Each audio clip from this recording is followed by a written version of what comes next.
Apakah mengeluarkan mani dengan sengaja membatalkan puasa? Bukankah tiada nas yang jelas mengatakan dia membatalkan puasa? Telah saya sebut tadi. Kenapa dalam isu makan dengan sengaja boleh menyalahi usul dengan mengatakan tidak batal puasa, sedangkan dalam isu makan selepas azan dikatakan tidak boleh menyalahi usul dengan mengatakan batal puasa? Soalan ni soalan yang bagus. Soalan ni soalan bagus. Kalau kita nak fikir dari segi usul dan kita nak berpegang kepada hadis yang mengatakan man sami'a idza sami'a ahadukumun nida wal ina ala yadihi fala yad'hu hatta yaqdiyah. Kalau kita nak berpegang kepada hadis dan kita tashihkan hadis ini, tashihkan, ya hadis ni sahih, ulama-ulama mengatakan sahih, dan kita nak berpegang kepada zahir makna hadis ini, maka tuan-tuan sekalian boleh kita mengatakan hadis ini dikecualikan daripada usul. Memang satu pendapat yang dari segi usulnya dia boleh diterima. Maknanya hadis ini dikecualikan daripada usul. Kecuali dalam masalah ini sebab jumhur ulama mengatakan mesti berpegang kepada usul yang kuat, dan pendapat yang melarang berdasarkan kepada nas-nas yang sangat kuat daripada Quran dan sunnah. Kemudian kena dengan qawaid syarak dan kena dengan hadis ma yaribuka ila ma la yaribuk, tinggal benda yang agak keliru, yang agak meragukan kepada benda yang tak meragukan, yang kita yakin, kita faham betul-betul. Kemudian dalam hadis man istabra'a li dinihi wa 'irdihi,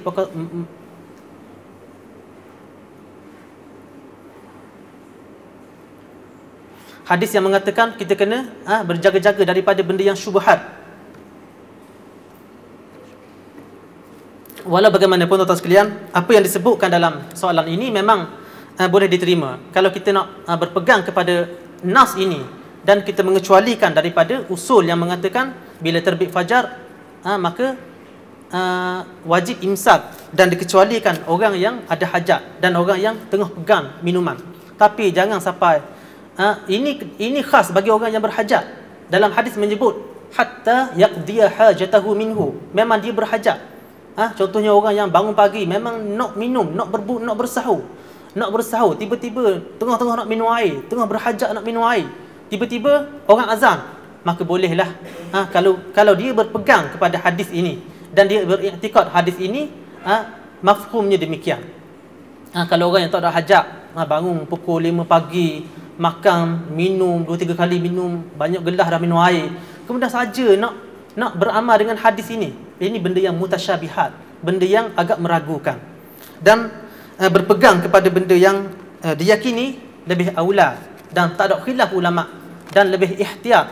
Orang yang tak makan, orang yang meletakkan gelasnya, maknanya dia tak makan sewaktu azan, lebih aula ataupun lebih terjaga agamanya, sebab tak ada ulama mengatakan batal puasanya. Adapun orang yang minum, setengah ulama mengatakan batal, setengah ulama mengatakan dimaafkan. Allahu a'lam. Yang hamil, adakah dia wajib ganti puasa yang dia tinggalkan atau hanya bayar fidyah?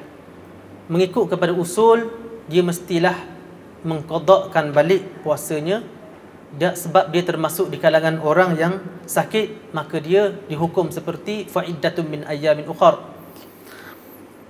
Adapun bayar fidyah, dikenakan bayar fidyah sekiranya dia berbuka disebabkan takut kepada anaknya, seperti yang telah saya sebutkan tadi berdasarkan kepada Athar Ibn Abbas, aftarata, dia berbuka, wa at'amata maka kulli yaumin mud, dan dia membayar fidyah 1 mud bagi setiap hari. Allahu a'lam.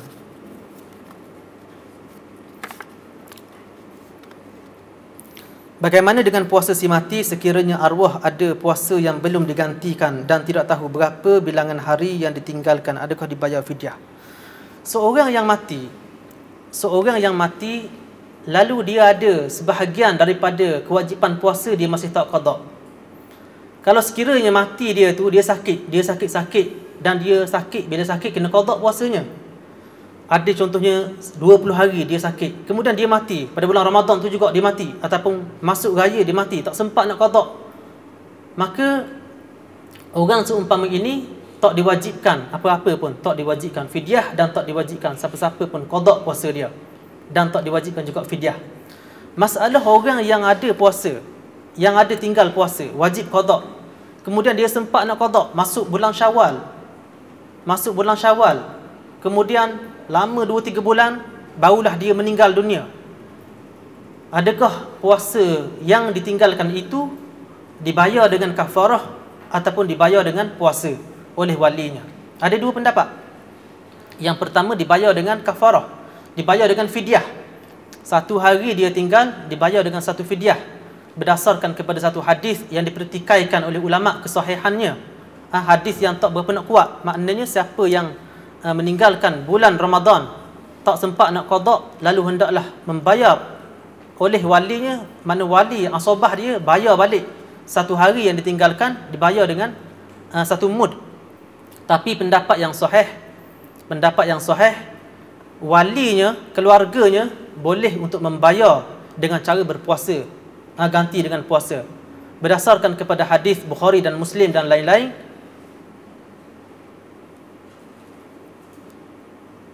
Man mata wa alaihi siyam sama anhu waliyuh.